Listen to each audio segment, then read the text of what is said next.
سیدی اعلی حضرت الاف سلام۔ میں وہ سنی ہوں جمیل قادری مرنے کے بعد میرا لاشا بھی کہے گا الصلاۃ والسلام علیک یا رسول اللہ صلی اللہ تعالی علیہ وسلم۔ کام وہ لے لیجئے تم کو جو راضی کرے، کام وہ لے لیجئے تم کو جو راضی کرے، ٹھیک ہو نام رضا تم پہ کروڑوں درود۔ یہاں پر تشریف فرما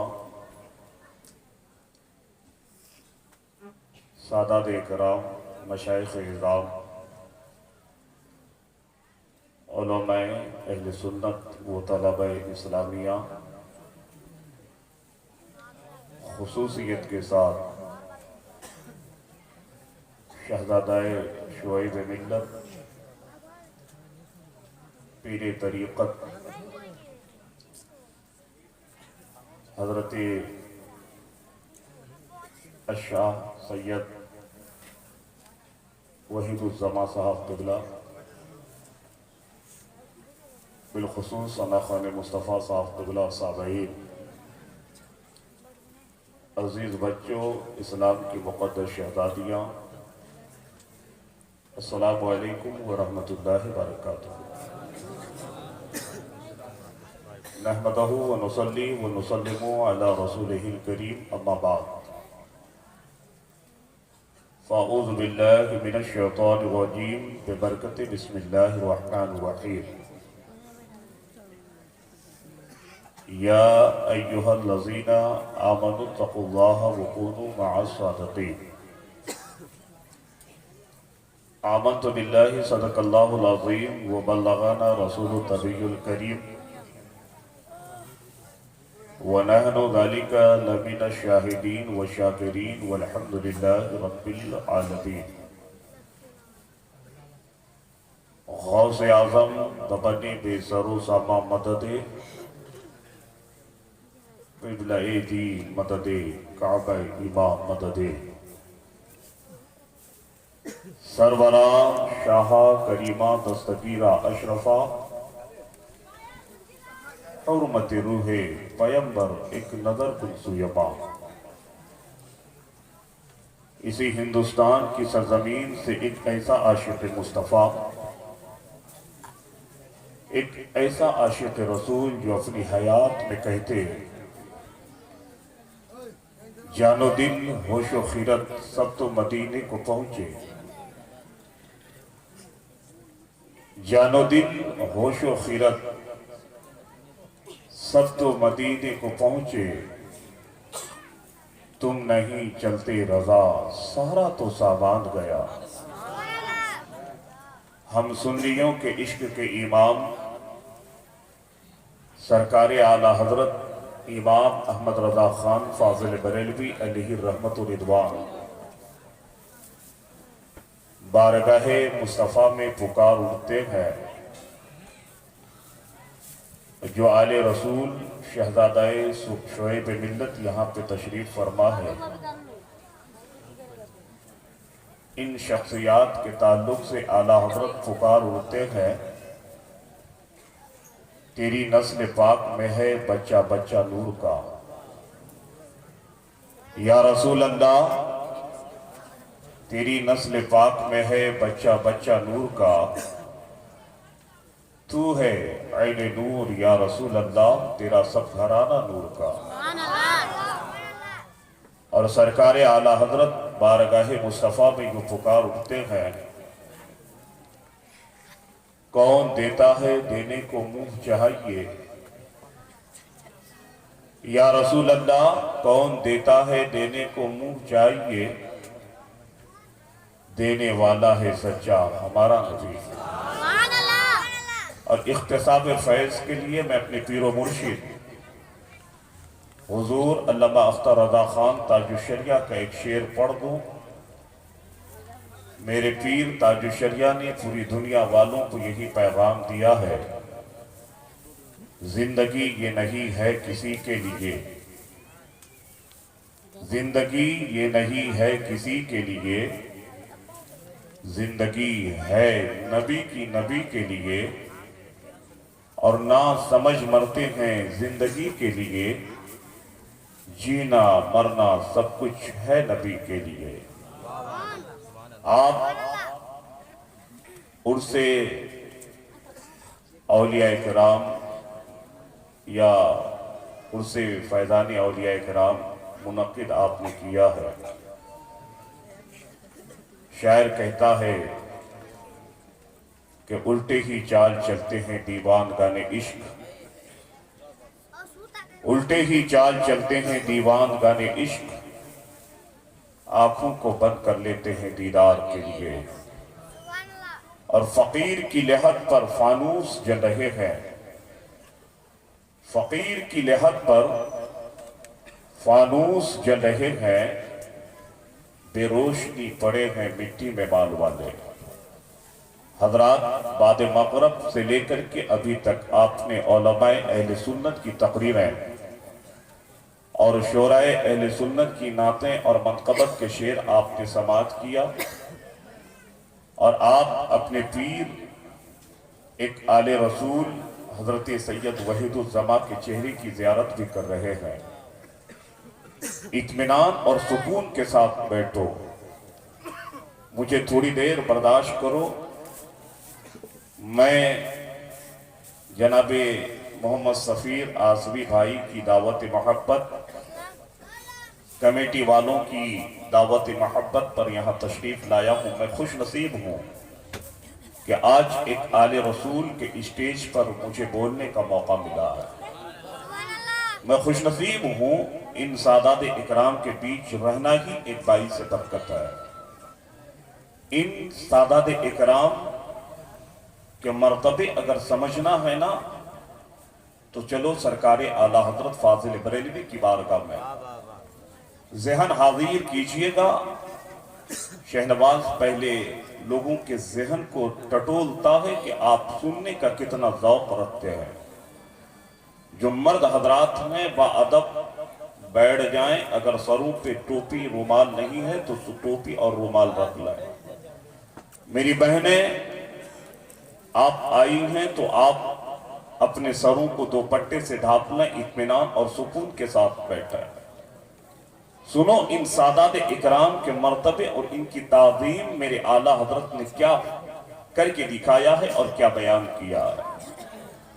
سرکار اعلیٰ حضرت فاضل بریلوی علیہ الرحمت والرضوان جب بریلی شریف سے کچوچہ مقدسہ کے لیے نکلتے، وہ کچوچہ مقدسہ جہاں پر حضرت مخدوم اشرف جہانگیر سمنانی رحمت اللہ تعالی علیہ کا مزار مقدس ہے۔ آپ جب بریلی شریف سے نکلتے نا تو کچوچہ مقدسہ سے 35 یا 32 کلومیٹر دور ہی پر آپ اپنے پیر سے جوتے اور چپل کو نکال لیتے تھے۔ تاریخ بتاتی ہے کہ اعلیٰ حضرت جب کچوچہ شریف سے 35 یا 32 کلومیٹر دوری پہ رہتے نا تو آپ اپنے پیر کے جوتی اور چپلوں کو نکالتے، ایک جوتی کو اپنے ایک بغل میں دباتے اور دوسری جوتی کو دوسرے بغل میں دباتے، خالی پیر چلتے ہوئے آپ کچوچہ مقدسہ پہنچتے۔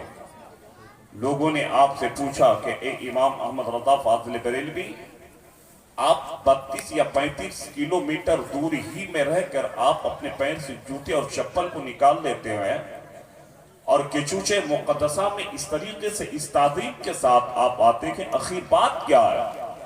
تو سرکار اعلیٰ حضرت فاضل بریلوی فرماتے، لوگوں معلوم نہیں ہے کچوچہ مقدسہ میں کوئی اور نہیں بلکہ رسول اللہ کی اولاد جمع فرما ہے۔ جب تو اعلیٰ حضرت پکار اٹھتے، تیری نسل پاک میں ہے بچہ بچہ نور کا، تو ہے عین نور یا رسول اللہ، تیرا سب گھرانہ نور کا۔ لوگ تو آج مرید ہو جاتے ہیں صاحب، لیکن مرید ہونے کے بعد ان کے مرتبے کتنے بلند ہو جاتے ہیں پتہ ہے آپ کو؟ انسان سوچتا ہے میں فلانا انسان سے مرید ہو گیا، میں فلانا شخص سے مرید ہو گیا، مرید ہونے کے بعد تیرے مرتبے بہت بلند ہو جاتے ہیں۔ بات آئی ہے سن لو، سرکار غریب نواز رحمت اللہ تعالی علیہ، کون غریب نواز؟ جن کے تعلق سے عشاقان غریب نواز کہتے ہیں کہ خواجہ ہند و دربار کے آلہ تیرا، کبھی محروم نے کی مانگنے والا تیرا، اور سنانے اپنی بربادی کے افسانے کہاں جاتے، تیرا در چھوڑ کر خواجہ یہ دیوانے کہاں جاتے۔ سرکار غریب نواز رحمت اللہ تعالی علی اگر کسی کی میت میں پہنچتے، کسی کی جنازے میں پہنچتے نا، تو آپ جنازے کی نماز پڑھنے کے بعد، قبر میں مٹی ڈالنے کے بعد کافی دیر تک آپ قبر پہ کھڑے رہتے۔ بات سمجھ میں آ رہی ہے؟ تو بات سمجھ میں آ رہی ہے تو ہاتھ کو اٹھاؤ، کہہ دو یا رسول اللہ۔ سرکار غریب نواز رحمت اللہ تعالی علی روزانہ، اور آپ کی یہ عادت، آپ کا یہ معمول تھا کہ آپ قبر میں مٹی ڈالنے کے بعد قبر پہ کافی دیر تک کھڑے رہتے تھے۔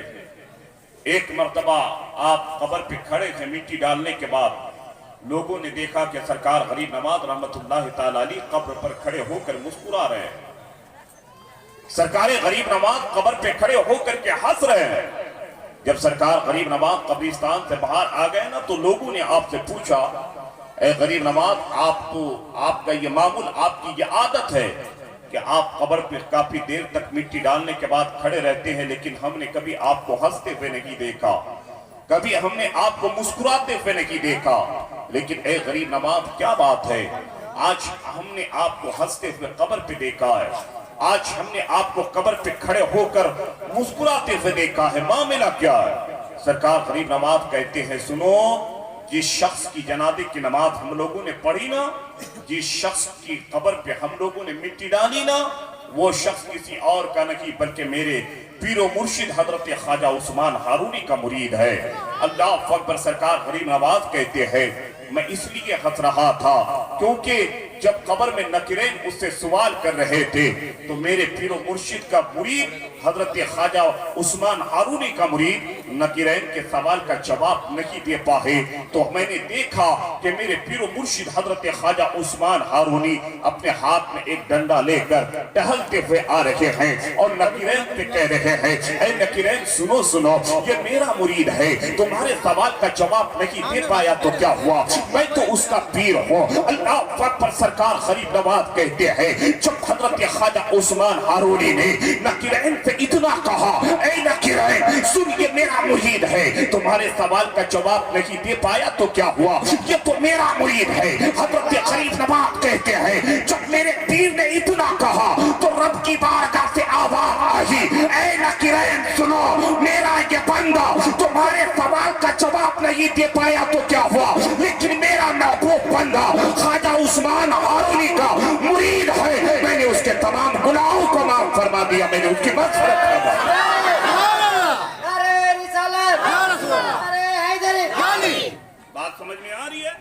سمجھنے کا تھوڑا غور سے سنیں، کیونکہ یہ ماحول بنگلہ ماحول ہے، میرا جو بولنے کا طریقہ ہے وہ طریقہ میں دیکھوں گا اگر اس طریقے سے آپ سمجھ پاتے ہیں، اس لیے اے لوگوں، مرید اگر آپ ہو جائیں نا تو آپ اپنے آپ کو کم نہ سمجھیں، اپنے پیر سے آپ بے پناہ محبت کیا کریں۔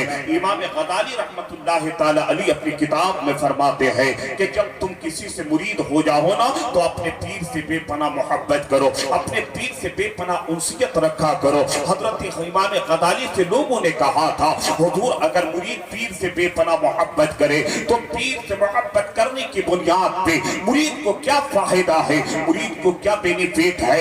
امام غزالی فرماتے ہیں، اگر مرید انتقال کر جائے نا، اگر مرید کی قبر میں اللہ کا عذاب نازل ہو جائے، اگر مرید کی قبر میں کوئی پریشانی آ جاتی ہے تو امام غزالی فرماتے ہیں، اگر مرید قبر میں اپنے پیر کو یاد کرتا ہے، امام غزالی فرماتے ہیں کہ اس کا پیر مرید کی مدد کرنے کے لیے قبر میں جا پہنچتا ہے۔ جب تو شاعر پکار اٹھتا ہے، جب ان کے قدا بھر دیتے ہیں شاہان کمانہ کی جھولی، محتاج کا جب یہ عالم ہے تو مختار کا عالم کیا ہوگا۔ اے پیغمبر اعظم کے پیارے دیوانوں، آپ اس محفل میں بیٹھے ہیں، کچھ لوگ کھڑے ہیں، آپ کھڑے نہ رہیں، اطمینان کے ساتھ بیٹھے، ادھر دیکھیں، علماء کے چہرے کی زیارت کریں، ایک آل رسول کے چہرے کی آپ زیارت کریں۔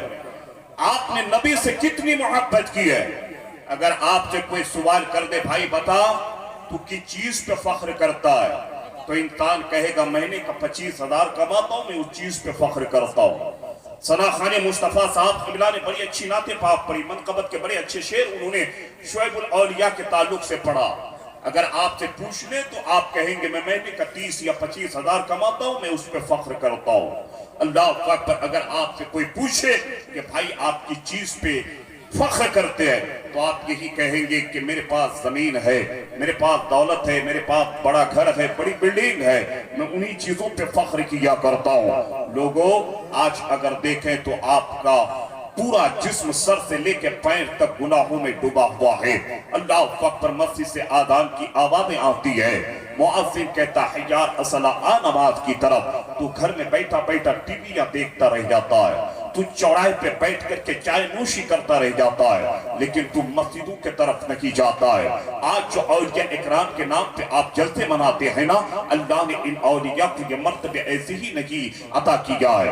یا اولیاء اکرام نے جنگل کو منگل کر دیا ہے، یا اولیاء اکرام جنگلوں میں جا کر کے دین کی تبلیغ کیا کرتے تھے، یا اولیاء اکرام جنگلوں میں جا کر کے دین کی تبلیغ اور غیروں کے محلے میں جا کر کے دین کی باتیں کر کے دین کی تبلیغ کیا کرتے۔ نماز ایک وقت کی قضا نہ کرتے۔ جب آپ کہتے ہیں کہ ہم اپنے پیر سے محبت کرتے ہیں، آپ کہتے ہیں ہم کو غوث پاک سے بے پناہ محبت ہے، آپ کہتے ہیں سرکار غریب نواز سے ہم کو بے پناہ محبت ہے، مخدوم علامہ پنڈوی سے ہمیں بے پناہ محبت ہے، حضرت خواجہ عقیہ پاک سراج الدین عثمانی سے بے پناہ محبت ہے، آپ کہتے ہیں شعیب الاولیاء سے ہمیں بے پناہ محبت ہے، آپ کہتے ہیں حضرت سید وحید الصبا قادری سے ہمیں بے پناہ محبت ہے۔ بے شک آپ ان اولیاء سے بے پناہ محبت کریں، آپ اپنے علماء سے بے پناہ محبت کریں، لیکن اے مصطفیٰ کریم کے پیارے دیوانوں، نماز آپ کے لیے معاف نہیں ہے۔ ادھر مسجد سے آذان آتی ہے آ نماز کی طرف، آ کامیابی کی طرف، لیکن ہمیں توفیق تک نہیں ہوتی ہے کہ ہم رب کی بارگاہ میں جا کر اپنی پیشانی جھکائیں، ہم چائے نوشی کر کے وقت گزار دیں گے، لیکن آج ہمیں نماز سے کوئی مطلب نہیں ہے۔ آج ہم گھر میں بیٹھ کر ٹی ویاں دیکھتے رہ جائیں گے، ہمیں مسجدوں سے آج کوئی مطلب ہی نہیں ہے۔ بتا تو صحیح، تیرا سر سے لے کے پیر تک آج تو گناہ میں ڈوبا ہوا ہے۔ اللہ تعالیٰ نے تجھے اتنی اچھی نعمتیں دی ہے، تو نے اللہ کی نعمتوں کا چرچا کہاں کیا؟ تو نے اللہ کی نعمتوں کا شکر کہاں ادا کیا؟ اگر آپ کا بیٹا بیمار پڑ جائے، اگر آپ کی بیٹی بیمار پڑ جائے، آپ کے جیب میں پیسہ نہیں ہے، آپ کو بچے کو ڈاکٹر کو دے لیا کر کے دکھانا ہے کہ میرا بچہ بیمار ہے، تاکہ لوگ مجھے پیسے دے دے تاکہ بچے کا ٹریٹمنٹ کرا دو۔ لوگوں ذرا دل پہ ہاتھ رکھ کر کے میری بات کو سننا، اللہ نے تو تجھ کو کھانے کے لیے زبان دیا، اللہ نے تجھے دیکھنے کے لیے آنکھ عطا کیا، اللہ نے تجھے کھانے کے لیے ہاتھ دیا، اللہ نے پکڑنے کے لیے تمہیں ہاتھ دیا، اللہ نے چلنے کے لیے تمہیں پیر دیا۔ اللہ کی نعمتوں کا شکریہ کہاں تو ادا کرتا ہے؟ اگر تیرا بیٹا بیمار پڑ جائے نا، اپنے بستی کے کسی انسان سے اگر تو پیسہ طلب کرتا ہے، اگر وہ انسان اپنی جیب سے آپ کو 5000 قرض کے طور پہ دیتا ہے، کہتا ہے جا اگر تیرا بیٹا بیمار ہے، جا ڈاکٹر کے پاس لے کر کے جا ڈاکٹر کے پاس سے دوائی لے کر کے آ۔ اگر آپ کی بیٹی بیمار رہتی ہے نا صاحب، اگر آپ کو 5000 کوئی دیتا ہے، اس 5000 کو لے کر ڈاکٹر کے پاس جاتے ہیں، پھر آپ کی بیٹی بیماری سے اچھی ہو جاتی ہے، آپ کا بیٹا بیمار سے اچھا ہو جاتا ہے۔ اب وہی آپ کے گاہوں میں جب شہزادہ شعیب ملت حضرت سید وحید الصبا قادری آتے ہیں، تو پھر آپ اس انسان کی تعریف کرتے ہیں، حضرت اس انسان نے مجھے 5000 روپیہ دیا تھا، اسی 5000 روپے کی وجہ سے میرا بیٹا آج چلتا پھرتا نظر آ رہا ہے، اسی 5000 روپے کی وجہ سے میری بیٹی آپ کے سامنے چلتی پھرتی نظر آتی ہے۔ ایک شخص نے 5000 روپے دیا، 5000 کی وجہ سے آپ کے بچے اچھے ہو گئے۔ اب آپ پیر صاحب کے سامنے اس کی تعریف کرتے نہیں تھکتے، چوراہے پہ کھڑے ہو کر اس کی تعریف کرتے ہوئے نہیں تھکتے، لوگوں کے بیچ اس کی تعریف کرتے ہوئے آپ نہیں تھکتے۔ صرف 5000 دیا تو آج تو اس کی اتنی تعریف کر رہا ہے، لیکن جس رب نے، جس اللہ نے تمہیں پیدا کیا، جس اللہ نے تیرے جسم کے اتنے اعضاء تم کو اللہ نے عطا کیا، تم نے اس رب کا کتنا شکریہ ادا کیا ہے۔ اس لیے اے قوم مسلم، اس عرس کے پروگرام سے پیغام لے کر کے جا، اللہ اللہ نے جب تجھے پیدا کیا، اللہ نے تیرے جسم میں اتنے ادا اللہ نے عطا کیا ہے، تو اللہ کا شکر تو کیسے ادا کرے گا جب ظہر کی اذان مسجد میں ہوتی ہے؟ تمام کاموں کو آپ چھوڑ دیں، پہلے رب کی عبادت کر لیں۔ جب عصر کی اذان مسجد میں ہوتی ہے، تمام کاموں کو آپ بالائے طاق رکھ دیں، پہلے رب کی آپ عبادت کر لیا کریں۔ جب مغرب کی اذان مسجد میں ہو جائے، تمام کاموں کو آپ چھوڑ دیں، پہلے رب کی عبادت کر لیا کریں۔ جب عشاء کی اذان مسجد میں ہو جائے، گھر میں آپ بیٹھے نہ رہے، بلکہ گھر میں آپ وضو بنا لیں، اپنے گھر سے قدم کو مسجد کے لیے آپ بڑھائیں۔ پتہ ہے حدیث پاک میں آتا ہے، جب ایک شخص اپنے گھر میں وضو بنا لیتا ہے، جب پہلا قدم مسجد کے لیے آگے بڑھاتا ہے، پیغمبر آدم فرماتے ہیں پہلے قدم کی وجہ سے اللہ تعالیٰ اس کے نامہ اعمال میں 10 نیکیاں لکھ دیتا ہے۔ پھر پیغمبر آدم فرماتے ہیں جب دوسرا قدم مسجد کے لیے بڑھاتا ہے تو اللہ دوسرے قدم کے بدلے 10 چھوٹے گناہیں صغیرہ کو معاف کر دیتا ہے۔ اللہ وقت جب انسان وضو بنا کر کے مسجد میں جا کر کے نماز پڑھتا ہے، پتہ ہے کل قیامت کے دن اللہ اپنے بندے کو کتنا بڑا مرتبہ عطا کرے گا۔ مشکات کی حدیث پاک کا مفہوم ہے اس شخص کا چہرہ اتنا قیامت کے دن چمکے گا کہ اس کے چہرے کی روشنی کے سامنے سورج کی روشنی پھیکی پڑ جائے گی، اس کے چہرے کی خوبصورتی کے سامنے چاند کی روشنی پھیکی پڑ جائے گی۔ فرشتے کہیں گے اے شخص تو نے دنیا میں کون سا نیک عمل کیا تھا جس کی بنیاد پہ اللہ نے تیرے چہرے میں اتنی خوبصورتی عطا کر دیا ہے؟ وہ بندہ اللہ کا بندہ فرشتے سے کہے گا فرشتوں سنو، جب بھی اذان کی آذان کی آواز میرے کان تک آتی تھی میں اپنے گھر میں وضو بناتا تھا اور مسجد میں جا کر کے نماز پڑھتا تھا، اسی وضو کی برکت سے اللہ نے آج قیامت کے دن میرے چہرے میں اتنی خوبصورتی عطا کر دیا ہے۔ جب عشاء کی آذان مسجد میں ہو جائے، تمام کاموں کو آپ چھوڑیں، پہلے رب کی جا کر کے آپ عبادت کر لیں۔ جب فجر کی آذان مسجد میں ہوتی ہے، جب آپ کا مؤذن کہتا ہے کہ الصلاۃ خیر من النوم، کہ نماز نیند سے بہتر ہے، بستر کو چھوڑائیں، رب کی جا کر کے عبادت کر لیا کریں۔ جب تم رب کی عبادت کرنے لگ جاؤ گے، اللہ کا شکر بھی ادا ہو جائے گا۔ جب تم رب کی عبادت کرنے لگ جاؤ گے، اللہ فرشتوں کے ذریعے تیرے گھر میں برکتیں نازل فرمائے گا۔ پیغمبر آدم کے دیوانوں، بات سمجھ میں آ رہی ہے؟ اس لیے ہمیں چاہیے کہ نماز کی پابندی کریں۔ ہمارا سر سے لے کے پیر تک ہمارا پورا جسم گناہوں میں شرابور ہے، گناہوں میں ہم ڈوبے ہوئے ہیں۔ سنو، ایسی محفلوں میں جو لوگ بیٹھتے ہیں نا، جو لوگ ایسی محفلوں میں بیٹھتا ہے، اس کو بیٹھنے کا ثواب اللہ کتنا عطا کرتا ہے، کہہ دو طرف کے سبحان اللہ۔ جب تک بیٹھے رہے نا تو اعلیٰ حضرت کی زبانی جہاں کہا کرو آنے دو یا ڈبو دو، اب تو تمہاری جانب کشتی تمہیں پہ چھوڑی ہے یا رسول اللہ لنگر اٹھا دیا۔ اے پیغمبر آدم کے دیوانوں، ایسی محفلوں میں بیٹھنے سے فائدہ تم کو کتنا ہوتا ہے، تم کو اللہ کتنا ثواب عطا کرتا ہے۔ میرے سرکار غریب نواز کے پیر و مرشد حضرت خواجہ عثمان ہارونی رحمت اللہ تعالیٰ علیہ فرماتے ہیں، یہ طریقت کی بات ہے، طریقت کی بات ہے۔ حضرت خواجہ عثمان ہارونی مریدین کے بیچ بیٹھے ہیں، سرکار خواجہ عثمان اپنے مریدین سے کہتے ہیں میرے مریدوں، جہاں اللہ اور اللہ کے رسول کی مجلس قائم ہونا، جہاں اللہ اور اللہ کے رسول کی محفل منعقد ہو، ان محفلوں میں جا کر کے ادب کے ساتھ بیٹھنا، ان محفلوں میں جا کر کے صداقت کے ساتھ بیٹھنا۔ مریدین عرض کرتے ہیں حضور، اگر ہم ایسی محفلوں میں صداقت کے ساتھ عشق مصطفیٰ میں ڈوب کر بیٹھیں گے تو اس محفل میں بیٹھنے کی وجہ سے ہمیں فائدہ کیا ہے؟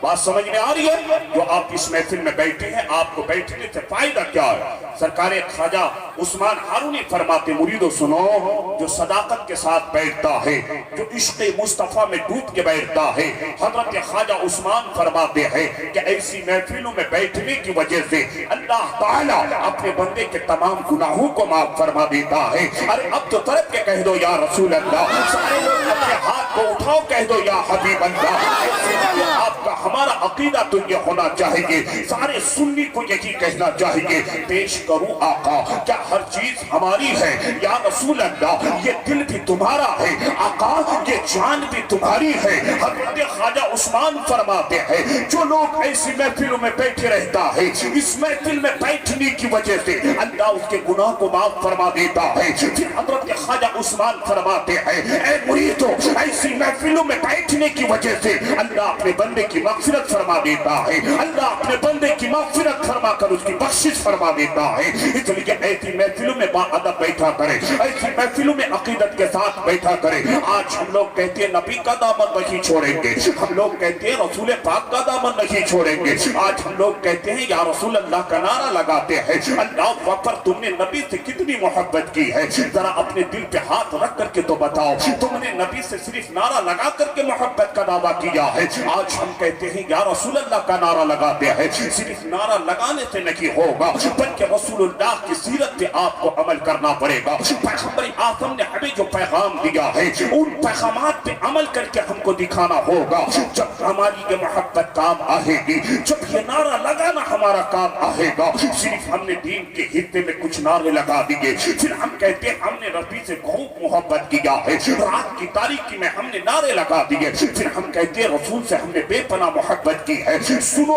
تمہارے ہمارے نبی نے ہم سے اور آپ سے کتنی محبت کی ہے. تم نے تو صرف نعرہ لگا کر نبی سے محبت کا دعویٰ کیا ہے. اللہ اکبر, کون پیغمبر آدم ہے, نبی کریم نے تم سے کتنی محبت کی ہے. ذرا ذہن کو حافظ رکھیے گا صاحب. اللہ اکبر, پیغمبر آدم اس دنیا میں تشریف لائے. میرے مصطفیٰ کریم کی ماں سیدہ عابدہ کہتی ہے کہ جب میرا بیٹا پیغمبر آدم اس دنیا میں تشریف لائے نا, تو میں نے دیکھا کہ میرا بیٹا محمد صلی اللہ علیہ وسلم اپنے سر کو سجدے میں رکھ دیا ہے, رب کی بارگاہ میں دعا کر رہا ہے, رب حبل امتی, رب حبل امتی.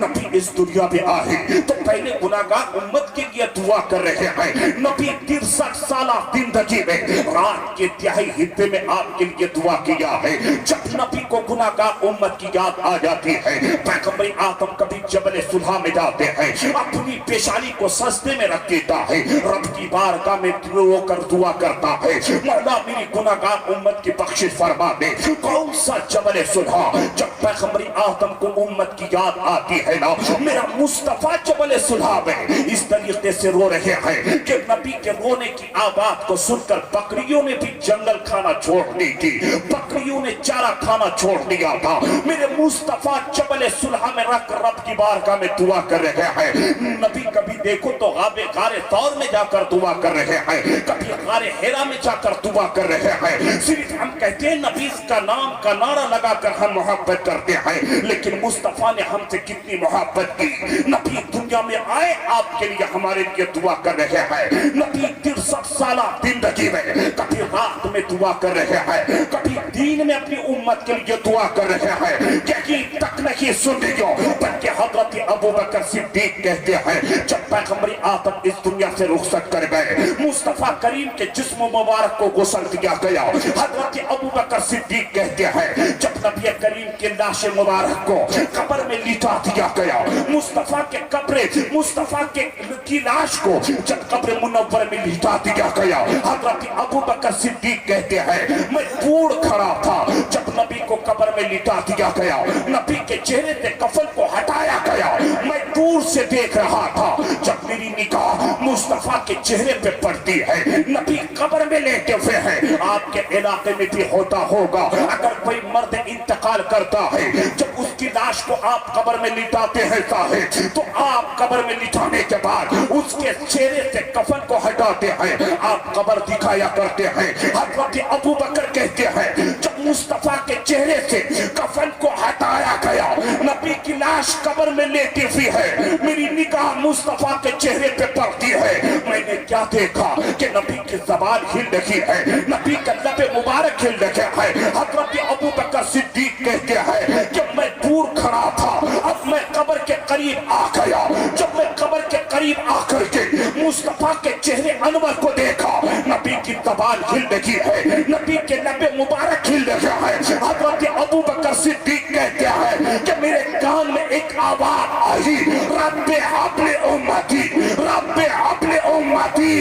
حضرت ابو بکر صدیق کہتے ہیں نبی قبر میں لیتے ہیں لیکن اپنی گناہگار امت کے لیے دعا کر رہے ہیں۔ اللہ پاک نبی نے کتنی محبت کی ہے، اس لیے آج آپ کہتے ہو ہم نے نعرہ لگایا نبی سے محبت کر لیا، نہیں بلکہ نبی کریم صلی اللہ علیہ وسلم دنیا میں رہ کر بھی آپ کے لیے دعا کی ہے، نبی قبر میں لیتے ہوئے ہیں پھر بھی ہم گناہگار امت کے لیے دعائیں مغفرت کر رہے ہیں۔ میرے مصطفیٰ کریم کے پیارے دیوانوں، یقین تک نہیں بلکہ حدیث پاک میں آتا ہے جب کل قیامت کا دین قائم ہوگا نا، جب یہ زمین تانبے کی ہو جائے گی، یہ سورج سوانے پر ہوں گے، کوئی کسی کا پھسانے حال نہیں ہوگا۔ حدیث پاک میں آتا ہے کہ اللہ کے نبی صلی اللہ علیہ وسلم لہ الحمد کے پاس کھڑے ہوں گے، ایسے ایسے نبی کے امتی ہوں گے جن کی تین تین چار چار نیکیاں کم ہوگی، دو دو تین تین نیکیاں کم ہونے کی بنیاد پہ وہ جنت میں نہیں جا پاتا ہوگا۔ وہ انسان دوڑا دوڑا باپ کے پاس جائے گا،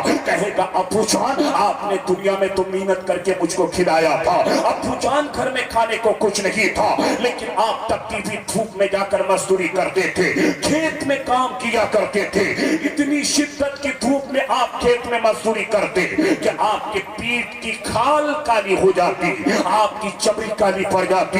ابو جان آپ نے اس طریقے سے میری محنت کی ہے۔ اللہ پر باپ کہے گا بیٹا کیا بات ہے، بیٹا کہے گا ابو جان دنیا میں آپ نے میری ہر خواہش پوری کی تھی، میری دو تین نیکیاں کم ہے اس لیے میں جنت جا نہیں پا رہا ہوں، ابو جان مجھے دو تین اپنی نیکی دے دے تاکہ میں جنت میں چلا جاؤں۔ باپ کہے گا نہیں بیٹا میں یہاں پر اپنی نیکی تجھ کو نہیں دے سکتا۔ جب باپ انکار کر دے گا وہ بیٹا دوڑا دوڑا ماں کے پاس جائے گا، جانے کے بعد کہے گا امی جان آپ نے دنیا میں مجھ کو 9 ماہ پیٹ میں رکھا تھا، آپ نے مجھے دنیا میں دودھ پلائی، آپ نے میری بڑی محنتیں کی تھی، امی جان آپ نے دنیا میں میری ہر خواہش پوری کی تھی، امی جان میری دو تین نیکیاں کم ہے، اپنی دو تین نیکیاں مجھے دے دے تاکہ میں جنت کی وادی میں چلا جاؤں۔ ماں کہے گی نہیں بیٹا آج میں تجھ کو اپنی نیکیاں نہیں دے سکتی۔ جب بیٹا وہاں سے نکلے گا، جب میدان محشر میں وہ انسان چکر کاٹتا ہوا نظر آئے گا، پریشان نظر آئے گا، میرے مصطفیٰ کی نگاہ اپنی امت پہ پڑے گی، میرے مصطفیٰ اپنی امت سے کہے گا میرا امت اتنا پریشان کیوں ہے، تو میدان محشر میں چکر کیوں کاٹ رہا ہے؟ وہ انسان کہے گا یا رسول اللہ میری دو تین نیکیاں کم ہے اس لیے جنت نہیں جا پا رہا ہوں۔ یا رسول اللہ باپ کے پاس گیا، باپ نے نیکی دینے سے انکار کر دیا، یا رسول اللہ ماں کے پاس گیا، ماں نے نیکیاں دینے سے انکار کر دی، یا رسول اللہ صرف دو تین نیکیاں اگر مجھے مل جاتی تو میں جنت کی وادی میں چلا جاتا۔ جب پیغمبر آدم اتنا سنیں گے تو پھر سیدہ آمنہ کے لال کہیں گے اے میرا امتی گھبرانے کی ضرورت نہیں ہے، باپ نے تجھے نیکی نہ دیا، تیری ماں نے تجھ کو نیکی نہ دی، لیکن سن تیرا نبی ہے، لو میری دو تین نیکیاں لو، جنت کی وادی میں چلا جا، جہاں باپ کام نہ آئے گا، جہاں ماں کام نہ آئے گی، وہاں آپ کے ہمارے جناب محمد رسول اللہ کام آئیں گے، نبی اپنی نیکیاں دیں گے اور نبی کی امت جنت میں جاتا ہوا نظر آئے گا۔ جب تو میرے بریلی کے امام اعلیٰ حضرت پکار اٹھتے ہیں کون دیتا ہے، دینے کو منہ چاہیے، دینے والا ہے سچا ہمارا۔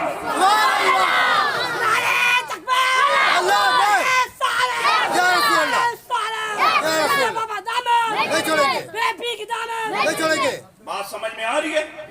بات سمجھ میں آ رہی ہے تو ہاتھ اٹھا کے کہہ دو یا رسول اللہ، لہک کے کہہ دو یا حبیب اللہ۔ لوگوں میں نے تقریر شروع نہ کیا ہے، ابھی آپ کو ٹٹول رہا ہوں کہ آپ کا ذہن سننے کا کتنا بنا ہے۔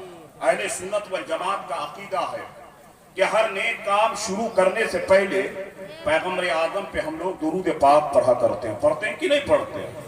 مسجد میں جاتے ہیں درود پاک پڑھتے ہیں۔ بات آئی ہے سنو، غور سے سنیے گا، ان محفلوں کے مرتبے کیا ہیں، ان محفلوں کے مرتبے کیا ہیں۔ آپ کی مسجد میں جمعہ کی اذان ہوتی ہوگی نا، میں جب آیا تو ہمارے سفیر بھائی نے مسجد کے تعلق سے کمیٹی کے بچوں نے کہا کہ بڑی مسجد ہے، مسجد تو آپ نے بہت بڑی بنا لی، لیکن 5 وقت کی نماز کی آپ ضرور پابندی کریں گے نا انشاءاللہ؟ پیچھے سے لے کے سامنے تک کریں گے نا انشاءاللہ؟ ارے 5 وقت کی نماز کی پابندی 1 ماہ آپ کریں، 1 ماہ کے بعد نماز آپ کو نہیں چھوڑے گی جوانوں۔ آپ نماز کی پابندی کر کے تو دیکھو، قسم خدا کی جب انسان نماز کی پابندی کر لیتا ہے نا تو وہ انسان پھر اللہ کا محبوب بندہ ہو جاتا ہے۔ جب آپ کے یہاں جمعہ کے دن مسجد میں اذان ہوتی ہے تو آج مسلمانوں کا معاملہ ایسا ہے کہ جمعہ کی نماز کے لیے جب جاتا ہے نا تو گھر میں جو پھٹا پرانا کپڑا رہتا ہے اسی کو پہن کے جاتا ہے۔ میری بہنوں یہاں سے پیغام لے کر کے جائے، اور آپ جب آپ کے شوہر جائیں نا مسجد میں نماز پڑھنے کے لیے تو آپ کے آلماری میں، آپ کے گوڈریج میں جو آپ کے شوہر کے اچھے کپڑے رہتے ہیں نا وہ کپڑے آپ نکال کے لیا کرو۔ آپ کہا کرو کہ میرے شوہر آپ اللہ کے گھر میں عبادت کرنے جا رہے ہیں، آپ خدا کے گھر میں نماز پڑھنے کے لیے جا رہے ہیں، اس لیے آپ کو جی حضرت کسی حاجت سے جا رہے ہیں انشاءاللہ پھر آ جائیں گے۔ غور سے سنیے گا، غور سے سنیے گا میری بہنوں، ایسا کرنا کہ پرانے کپڑے نہیں بلکہ نئے کپڑے آپ پہن کر کے جائیں۔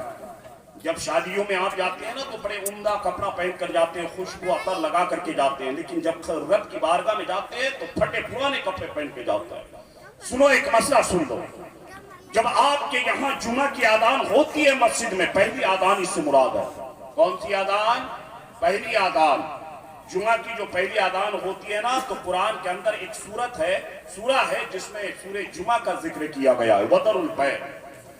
مفتیان اکرام فرماتے ہیں کہ جمعہ کی پہلی اذان کے بعد مسلمانوں کے لیے کوئی چیز خریدنا اور کوئی چیز بیچنا دونوں ناجائز ہے۔ اللہ اکبر۔ جیسی ہی پہلی اذان ہوتی ہے جمعہ کی، اس کے بعد آپ کوئی چیز خریدے نہیں، کوئی چیز آپ بیچے نہیں، یہ دونوں منع ہے۔ جب انسان جمعہ کی نماز کے لیے مسجد میں جاتا ہے تو جمعہ کی نماز میں کس طریقے سے آپ بیٹھے ہیں؟ مسئلہ سنو، جب اس بات کو آپ سنو گے نا تو یہ بھی محفل کا مسئلہ حل ہو جائے گا۔ جب آپ جمعہ کی نماز کے لیے مسجد میں پہنچتے ہیں، اگر سنت پڑھنے کا وقت ہے تو آپ سنت پڑھ لیں تقریر سے پہلے، کیونکہ تقریر کے دوران نماز میں خلل ہو جاتی ہے، ہوتی ہے کہ نہیں ہوتی ہے؟ اس لیے پہلے آپ سنت پڑھ رہے ہیں۔ اگر وقت بعد میں ملتا ہے، اگر جمعہ میں اعلان کیا جاتا ہے کہ 5 منٹ دیا گیا آپ کو سنت پڑھنے کے لیے تو آپ 5 منٹ میں سنت پڑھ لیں۔ اب سنو، جب آپ کا امام صاحب جمعہ کا خطبہ دینے کے لیے منبر پہ کھڑا ہوتا ہے، جمعہ کے دن خطبہ ہوتا ہے نا، ہاتھ اٹھا کے بولو ہوتا ہے کہ نہیں ہوتا؟ خطبہ ہوتا ہے نا، بہت سارے لوگ کیا کرتے ہیں کہ جیسے ہی جمعہ کا خطبہ شروع ہوتا ہے دوڑا مسجد میں پہنچتا ہے، ہاں دوڑا مسجد میں پہنچتا ہے، یہاں تک کہ وضو بناتا ہے نا تو وضو کا پانی صحیح طریقے سے صاف تک نہیں کرتا، مسجد میں چلے جاتا ہے۔ مسئلہ یہ ہے کہ اگر آپ نے وضو کیا تو وضو کے پانی کو آپ صحیح طریقے سے صاف کر لیں۔ بات سمجھ میں آ رہی ہے؟ اللہ اکبر۔ حضور مفتی اعظم ہند علی رحمت الرضوان کا معاملہ دیکھو، اعلیٰ حضرت کے شہزادے ہیں مفتی اعظم ہند۔ حضور مفتی اعظم ہند کے آخری وقت ہے، عمر کا آخری سال چل رہا ہے، حضرت مفتی اعظم ہند رحمت اللہ تعالی علیہ چلنے کے قابل نہیں ہے، چلنے کے قابل نہیں ہے۔ حضور مفتی اعظم ہند جب مسجد کے اذان سنتے نا تو آپ اپنے 2 خادم سے کہتے، خادموں مجھے مسجد میں لے کے چلو۔ کہاں لے کے چلو؟ مسجد میں لے کے چلو۔ حضور مفتی اعظم ہند کے 2 خلیفہ آتے، مرید آتے، اپنا ایک ہاتھ اپنے ایک مرید کے کاندھے پہ رکھتے، دوسرا ہاتھ اپنے دوسرے مرید کے کاندھے پہ رکھتے، پھر دونوں کو سہارا بنا کر آپ مسجد میں جاتے۔ اللہ اکبر۔ غور سے سنیے گا صاحب، آج تو آپ نے لوٹے سے وضو بنایا، بس آپ نے ہاتھ کا پانی ایسا صاف کیا، چہرے پہ اپنے ہاتھ کو ملا، پھر جا کر کے آپ مسجد میں جا کر نماز پڑھنے لگتے ہیں۔ نہیں بلکہ مسئلہ یہ ہے کہ آپ اپنے ہاتھ کے پانی کو صحیح سے صاف کر لیں، چہرے کے پانی کو صحیح سے صاف کر لیں، پیر کو آپ نے وضو میں دھویا ہے تو آپ پیر کے پانی کو کپڑے سے صحیح سے صاف کر لیں، اس لیے کہ وضو کا پانی مسجد میں نہیں ٹپکنا چاہیے۔ حضور مفتی اعظم ہند علی کی رحمت الرضوان ہے، جب آپ آخری وقت چل رہا تھا، آپ چلنے کے قابل نہیں، نہ آپ بیٹھنے کے قابل ہیں، جب مفتی اعظم ہند علی کی رحمت الرضوان وضو کرنے کے لیے مسجد میں بیٹھتے تھے تو بڑے علماء آپ کے وضو کے طریقے کو دیکھتے تھے, عوام آپ کے وضو کے طریقے کو دیکھتی تھی. عوام اس لیے دیکھتی تھی کہ مفتی آدم کس طریقے سے وضو بنا رہے ہیں, علماء اس سے سبق حاصل کرتے کہ مفتی آدم ہند کس طریقے سے وضو بنا رہے ہیں. جب آپ کا وضو مکمل ہو جاتا تو آپ اپنے مریدین سے کہتے میرے مریدو ایک کپڑا لے کر کے آؤ, رومال لے کر کے آؤ, ٹاویل لے کر کے آؤ. جب مریدین آپ کو رومال یا ٹاویل دیتا,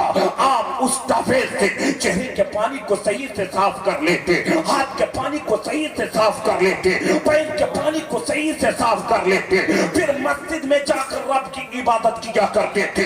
اس لیے اے لوگوں, جب بھی آپ وضو بنا کر کے مسجد میں جائیں تو وضو کے پانی کو صحیح سے صاف کر لیں, اس لیے کہ وضو کا پانی مسجد کے مصلی پہ نہیں ٹپکنا چاہیے. بات سمجھ میں آ رہی ہے تو ہاتھ اٹھا کے کہہ دو یا رسول اللہ.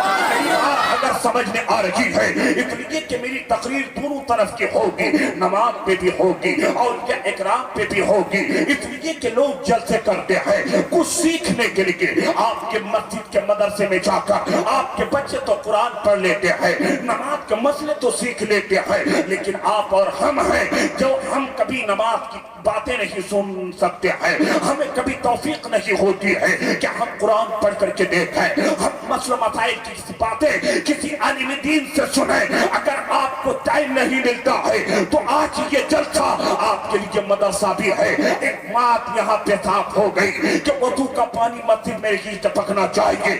آپ کرتے کیا ہے, جب مسجد میں دوسری خطبے کے لیے آذان ہوتی ہے دوڑے دوڑے آپ مسجد میں چلے جاتے ہیں. بہت سارے پیسے والے لوگ ایسے ہیں, اگر وہ دولت مند انسان ہے نا, اگر وہ آخر میں جمعہ کی نماز کے لیے آتا ہے یا 5 وقت کی نماز میں آتا ہے, وہ انسان سوچتا ہے میں دولت مند انسان ہوں, وہ صفوں کو چھلانگ مارتا ہوا پہلی صف میں جا کر بیٹھ جاتا ہے. اللہ اکبر, جمعہ کے دن ہو یا دیگر نمازوں میں ہو, اگر کوئی انسان مہینے کا 50,000 کماتا ہے, وہ انسان کہتا ہے میں تو مہینے کا 50,000 کماتا ہوں. یہ جو صفوں میں بیٹھا ہوا ہے یہ غریب اور مزدور طبقے کے لوگ ہیں, ہم سے کم نیچ کے لوگ ہیں. اس لیے وہ انسان چھلانگ مارتا ہوا پہلی صف میں جا کر بیٹھ جاتا ہے. سنو مسئلہ کیا ہے, جب تم مسجد میں پہلے وقت میں آؤ تو پہلی صف میں جا کر بیٹھ جایا کرو. اگر صفیں بھر جاتی ہے تو پھر پیچھے سے چھلانگ مارتے ہوئے پہلی صف میں آپ نہیں بیٹھ سکتے ہیں, بلکہ جب جماعت کے لیے اقامت ہوتی ہے, جب انسان جماعت کے لیے کھڑا ہوتا ہے, اگر آپ کو جگہ ملتی ہے پہلے صف میں تو پھر پہلے صف میں جا کر کے آپ نماز پڑھ سکتے ہیں, ورنہ کی تو مسجد میں جہاں آپ کو جگہ ملتی ہے وہیں پہ آپ نماز پڑھا کریں. اے لوگوں سنو, کہنے کا مطلب یہ ہے جب جمعہ کی آذان دوسری ہو جاتی ہے, آپ کا امام صاحب خطبہ دینے کے لیے منبر پہ کھڑا ہو جاتا ہے, اگر اپنے وقت کا مفتی آدم آ جائے تو خطبے کے دوران وہ نماز نہیں پڑھ سکتا ہے. اگر عالم دین آ جائے خطبے کے دوران وہ نماز نہیں پڑھ سکتا ہے. اگر امام صاحب جمعے کا خطبہ دیتا ہے, کوئی بھی شخص آ جائے جمعے کے خطبے کے درمیان نماز نہیں پڑھ سکتا ہے, بلکہ جمعہ کے خطبے کو بغور سنے گا. اور بتائے جمعہ کے خطبے کا احترام کیا ہے. آج تو آپ جمعہ کی نماز کے لیے مسجد میں بیٹھتے ہیں, ادھر بیچارہ امام صاحب خطبہ پڑھتا ہے. آج ہم ہیں جو کبھی دائیں طرف دیکھتے ہیں, ادھر جمعہ کا خطبہ ہوتا ہے, کبھی ہم بائیں طرف دیکھتے ہیں, ادھر جمعہ کا خطبہ ہوتا ہے, کبھی ہم دوسرے کے کان میں بولا کرتے ہیں. اگر جمعہ کا خطبہ ہوتا ہے ہم ایک دوسرے کو ٹچ کیا کرتے ہیں. سن, جمعہ کے خطبے کا احترام محدثین نے یہ بیان فرمائی ہے, جب جمعہ کا خطبہ مسجد میں ہوتا ہے تو تم اپنے جسم کو ہلا تک نہیں سکتے ہو, تم اپنے ہاتھ سے اپنے جسم کو کھجا تک نہیں سکتے ہو, بلکہ جمعہ کے خطبے کا احترام یہ ہے کہ تم بغور جمعہ کے خطبے کو سنا کرو. جب انسان جمعہ کے خطبے کو بغور سنتا ہے اور جمعہ کی 2 رکعت فرض نماز ادا کر لیتا ہے تو پھر پیغمبر آدم فرماتے ہیں اے صحابہ سن, پورے ہفتے میں ایک ایسا وقت آتا ہے, ایک ایسی ساتھ آتی ہے جب بندہ رب کی بارگاہ میں دعا مانگتا ہے تو اللہ اس کی دعا کو رد نہیں کرتا بلکہ اللہ اس کی دعا کو قبول کر لیتا ہے. صحابہ عرض کرتے ہیں یا رسول اللہ, پورے ہفتے میں وہ کون سا وقت ہے, پورے ہفتے میں وہ